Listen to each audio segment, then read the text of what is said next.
उठे हुए लोगों को मना लाई है, नींद रूठे हुए लोगों को मना लाई है, आँख खोलूंगा तो ये फिर से बिछड़ जाएंगे। कोरोना वबा के सबब मारूफ शायर व नगमा निगार बशर नवाज की 7वीं बरसी बड़ी खामोशी से गुजर गई। 9 जुलाई 2015 को बशर नवाज ने दाए अजल को लब्बैक कहा था। औरंगाबाद शहर में ना कोई अदबी तकरीब हुई और ना ही कोई क्लासिकल प्रोग्राम।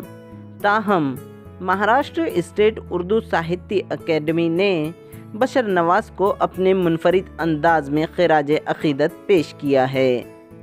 उर्दू एकेडमी ने अपने माहाना मजले इम्कान का खुसूसी शुमारा बशर नवाज के नाम किया। इस रिसाले में 20 से ज़्यादा मज़ामीन की मदद से बशर नवाज के कलाम पर रोशनी डाली गई।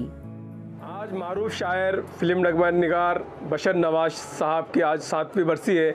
इस मुनासिबत से महाराष्ट्र स्टेट उर्दू साहित्य अकादमी ने इम्कान जो उनका मुजल्ला है, जो इल्मी मुजल्ला है, एक खुसूसी शुमारा शाये किया है जिस पे बशर नवाज साहब की ज़िंदगी, उनकी शायरी, उनके कारनामे, उनकी अदबी खिदमात के बारे में अहाता किया गया है। उसमें अहम मज़मून निगार के मज़ामीन लिखे गए और बहुत ही खूबसूरत शुमारा है और इस तरह से एक बशर नवाज साहब की याद को ज़िंदा रखा गया है। आने वाली नस्लों के लिए उनकी शायरी, उनका कलाम, उनकी खुसूसियात, उन्होंने फिल्मी नगमे भी लिखे हैं। तो इस तरह से महाराष्ट्र उर्दू एकेडमी को हम शुक्रिया अदा करते हैं।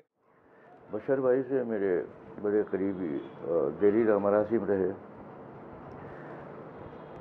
जब से अवाइल उम्र ही से हम उनके शहदा थे और जैसे जैसे वक्त गुजरता गया वो करीब आते गए, करीब तर होते गए और फिर मतलब दूरियां सिमट कर एक इकाई में तब्दील हो गई।